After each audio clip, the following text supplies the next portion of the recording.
Good morning. Namo velo me video ka. Tapi video ka. Mopat me. Kalau dah kita campaign no.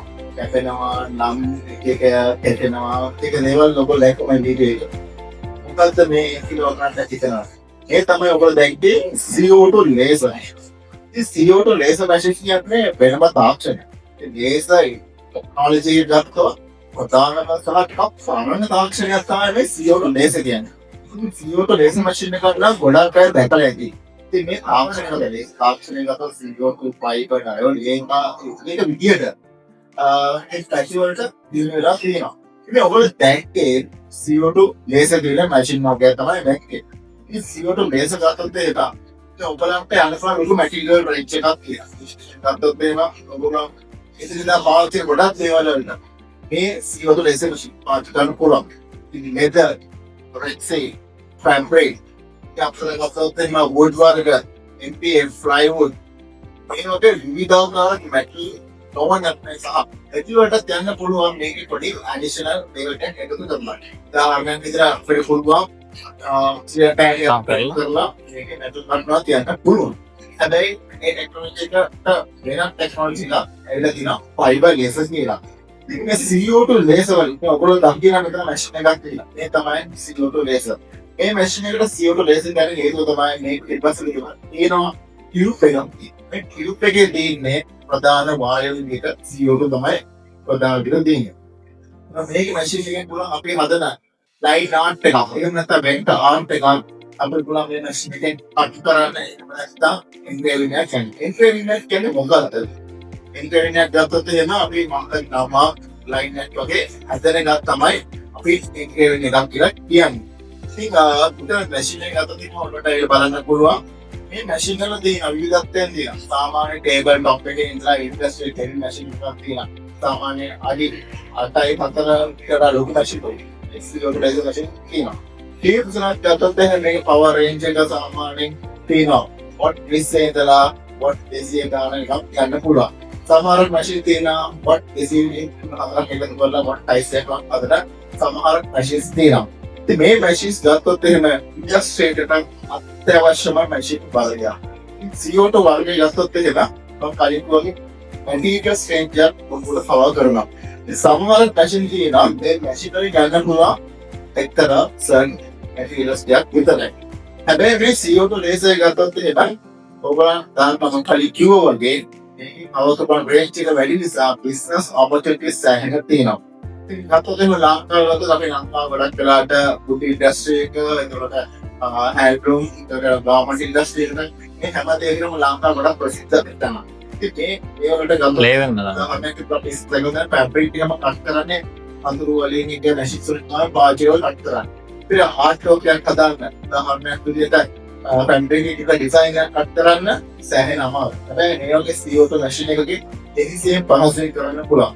ඉතින් ඒ වගේ නෙමෙයි දැන් එන මාසේ වෙසක් මාසේ ඉස්සර වෙසක් උඩුංග කැටයමක් කපන්න කොච්චර මහන්සි නම් මාස ගණන් ගන්නවා. හැබැයි මේ CO2 මැෂින් එකක් කරා ඒ කැටයමක් කපන්න මහලු වෙලාවක් ගන්නේ නැහැ. ඉතින් මේ මැෂින් එකෙන් පවර් කරන්න පුළුවන්. ඔබට දැක්කේ වෙලින් කාඩ් එක වුණා මේ මැෂින් එකෙන් අපිට පුළුවන් දෙයක් කරන්න. business opportunities ගත්තොත් එහෙම මැෂින් එක සෑහෙන තියෙනවා.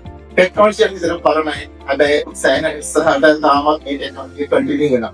මොකද එදිනෙදා අවශ්‍ය සහ එදිනෙදා business වලට opportunities වලට මේ මැෂින් එක සෑහෙන දායකත්වයක් ලැබෙන නිසා. අනිත් ප්‍රධාන දේ තමයි මේ CO2 laser machine. ඒ CO2 laser machines තාම මිනිස්සු පාවිච්චි කරනවා. අනිත් business opportunity. ඒ වගේම තමයි cost එක බැක්ටි. මේ මැෂින් එකක් සාමාන්‍ය ඔයගොල්ලන් මාකට් එකේ බලන්න පුළුවන්. තියෙන CO2 laser machine එකට ලක්ෂ දෙකකින් ඉඳලා වගේ ඔයගොල්ලන්ට බිලි ගන්න හැකියාවක් තියෙනවා. මේ මැෂින් ගත්තොත් එහෙනම් ඉන්වෙස්ට්මන්ට් එක අඩුයි. අනිත් ටෙක්නොලොජි එක ගත්තොත් ඉන්වෙස්ට්මන්ට් එක අඩුයි සාමාන්‍ය රිටර්න් එක සෑහෙන වැඩි. ඔයගොල්ලන් හදන කරලා ගන්න පොඩි දෙයකට ඔයගොල්ලන් ලාභය සාමාන්‍ය 3-4 ගුණයක් තියාගන්න පුළුවන් හොඳ ප්‍රොඩක්ට් එකක් තමයි මේ CO2 laser. ඉතින් ඔයගොල්ලන් ඉස්සරහට බිස්නස් එකක් කරනවා වෙන්න පුළුවන් නැත්නම් තව එකකට ජොයින් වෙනවා වෙන්න පුළුවන් නැත්නම් ඔයගොල්ලන් දැක්ක බිස්නස් එකක් කියනවා වෙන්න පුළුවන්. ඔයගොල්ලන් කියනවා අපිට බිස්නස් එකක් කියනවා වෙන්න පුළුවන්. ඉතින් මේ මැෂින් එකෙන් කරන්න පුළුවන් දේ සෑහෙන වැඩි. ඉතින් ඔයගොල්ලන්ට මේ ගැන තවත් දැනුම් ගන්න ඕන අපේ ආයතනයේ කතා කරන්න අපි හම්බෙන්න අපි මේක ඔයගොල්ලන්ට අවශ්‍ය දැනුම් දෙන්න අපි සූදානම්.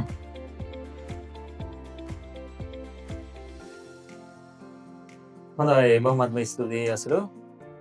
ඒ වගේම විශේෂ මතක් කිරීමක් කරන්න ඕන අද මෙහි සිටින සියලුම දෙනාට අපගෙන් මැෂින් මිලදී ගන්නවා නම් ඔබගේ අවස්ථාවට මැසින් එකක් කුමක් හෝ මැසින් එකක් මිලදී ගන්නවා නම් අපි විශේෂ ඩිස්කවුන්ට් එකක් සූදානම් කරලා තින සියලුම දෙනාට මේ HND කොළඹෝ 15 එහි සිටින සියලුම දෙනාට අපි එම අවස්ථාව දීලා තියෙනවා.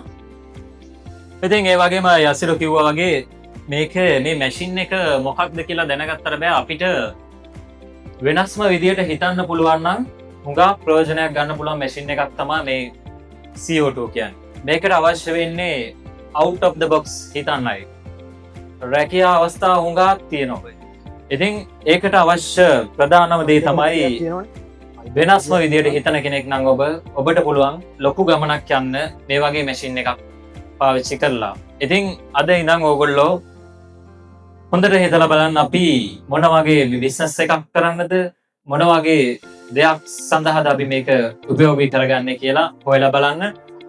ඉන්ටර්නෙට් Google වල එතකොට YouTube වල ඕන තරම් වීඩියෝස් තියෙනවා ඔයගලන්ට හොයලා බලන්න පුළුවන්. නැත්නම් Softnet අපේ වෙබ්සයිට් එකට ගියොත් ඔයගලන්ට බලා ගන්න පුළුවන් මෙහි ක්‍රියා කරන්නේ කොහොමද මැෂින් සම්බන්ධව සියලුම විස්තර ඔයගලන්ට දැනගන්න පුළුවන්.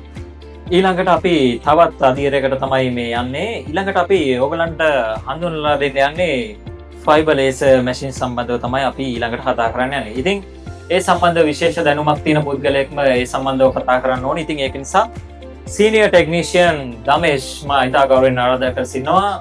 HND කොළඹ 15 හි මේ සියලු දෙනාට මේ දැනුම බෙදා දෙන ලෙස.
right කට්ටියට good morning කියලා මම කතා කරනවා.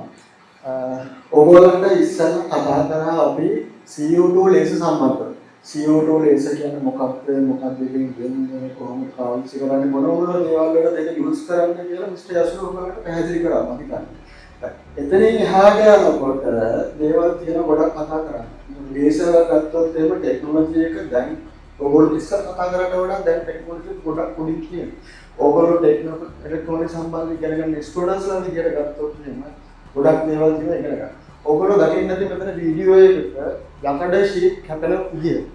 සමහර වෙලාවට පොඩි thickness කැපෙන්න පුළුවන්, ලොකු thickness එකක් කැපෙන්න පුළුවන්, බට කැපෙන දේවල් දකින්න නැති ඒ වගේ දේවල්. ෆයිබර් ලේසර් ටෙක්නොලොජි එක ඇවිල්ලා තියෙන්නේ සාමාන්‍යව යකඩ සම්බන්ධව කට් කරන්න සහ මාකින් කියන දේවල් වලට. එතකොට ලේසර් ටෙක්නොලොජි එකේ ඊළඟ පියවර තමයි ෆයිබර් ලේසර් කියන්නේ. ඔය ටෙක්නොලොජි කවදාවත් නතර වෙන්නේ නැහැ. මේ නතර වෙන්නේ නැතුව තව ස්ටෙප් බයි ස්ටෙප් කරනවා. ඒ කියන්නේ ඕගොල්ලන්ගේ ෆියුචර් එක යනකොට ඕගොල්ලන්ගේ ෆියුචර් එකේදී ඊට වඩා ලොකු ලේසර් ටෙක්නොලොජි එකක් එන්න පුළුවන්. එතකොට සාමාන්‍යයෙන් දැනට ලංකාවේ ෆයිබර් ලේසර් ලංකාවේ ඇතුළත මැෂින් 100ක් 200ක් තියෙනවා. ඒක ලොකු ගාණක් වෙන මැෂින් එකක්. නමුත් ඕගොල්ලන්ට තියෙන එකේ වාසිය තමයි ඕගොල්ලෝ තාක්ෂණයක සම්බන්ධ ඉගෙන ගන්න ශිෂ්‍යයෝ හැටියට ඒ සම්බන්ධ මැෂින් ප්‍රගා කරන්න, ට්‍රේනින් කරන්න, ඒ සම්බන්ධ අලුත් ඉනෝවේටිව් දේවල් ලෝකෙට හඳුන්වා දෙන්න ඒක ගොඩක් ඕගොල්ලන්ට වැදගත් වෙනවා. මම කියන දෙකට පැහැදිලි ඇති. සමහර වෙලාවට ඕගොල්ලන්ට මේ මැෂින් එකක් අරගෙන ඒකෙන් සල්ලි හම්බ කරන්න බැරි වෙන්න පුළුවන්. නමුත් ඕගොල්ලන්ගේ තියෙන දැනුම ඒ සම්බන්ධව යොදවලා ඒ සම්බන්ධ දෙන කම්පැනිස් වලට ඕගොල්ලන්ට ජොයින් කරලා ඒ දේවල් ඕගොල්ලන්ට කරගන්න පුළුවන්. ෆයිබර් ලේසර් වැඩ කරගෙන යනකොට ගොඩක් දේවල් තියෙනවා ඔයගොල්ලන්ට ඉගෙන ගන්න. සමහරවිට ඔයගොල්ලන්ට මේ අවුරුද්දේම ඊළඟ අවුරුද්දේ ට්‍රේනින් සෙෂන් එකක් අපි ඇඩ් කරලා දෙන්න බලාපොරොත්තු වෙනවා. අපේ වෙන ඉන්ස්ටිටියුට් එකක් ඕපන් කරන්න බලාපොරොත්තු වෙනවා. ෆයිබර් ලේසර් සම්බන්ධව ඔයගොල්ලන්ට නොලෙජ් එක ලබා දෙන්න. ඒ වගේම CNC සම්බන්ධ ඒ ආකාරයෙන්ම තමයි. right. ඔයගොල්ලෝ දැක්ක වීඩියෝස් වලින් ඒ වගේම වැඩ කරන විදිහ, ප්‍රෝග්‍රෑම් කරන විදිහ, ග්‍රෝවින් කරන විදිහ, ඒවා ප්‍රගා කරන්න කොහොමද, ප්‍රෝග්‍රෑමින් කරගන්න කොහොමද අඩුපාඩු තියෙන ඒවා හදාගන්න මේ හැමදේම ඔයගොල්ලන්ට ඉස්සරහට අපෙන් ලබා ගන්න පුළුවන්. මම ඔයගොල්ලන්ට මේන් කාරණාව කියන්නම්. ෆයිබර් ලේසර් කියන්නේ යකඩ කපන්න පුළුවන් තාක්ෂණයක් තියෙන ලේසර් ටෙක්නොලොජි එකක්. එතනින් එහාට දැන් අලුතෙන් එළදෙන වීදුරු කපන්න පුළුවන් දේවල් ඒ වෙනත් වෙනවා. ඒවා ගැන හොයන්න බලන්න ඒ දේවල් කරන්න. ෆයිබර් ලේසර් වලින් ඔයගොල්ලන්ට යකඩ කට් කරන්න ඒ දේවල් කරන්න පුළුවන්. පැහැදිලි? හරි. ඒ වගේම සමහර දේවල් තියෙනවා අපි ෆයිබර් ලේසර් අපිට කට් කරන්න විතරනේ. නමුත් ෆයිබර් මාකින්, එන්ග්‍රේවින් ඒ දේවල් හිටන් අලුතෙන් ෆයිබර් ටෙක්නොලොජි එකත් එක්ක ඇවිල්ලා තියෙනවා. ඒකට ඔයගොල්ලන්ට ඒ දේවල් උනා අලුතෙන් හොයලා බලන්න පුළුවන්. ෆයිබර් ටෙක්නොලොජි එක මේ විදිහට තමයි ඔයගොල්ලන්ට අපි කතා කරන්න වෙන්නේ.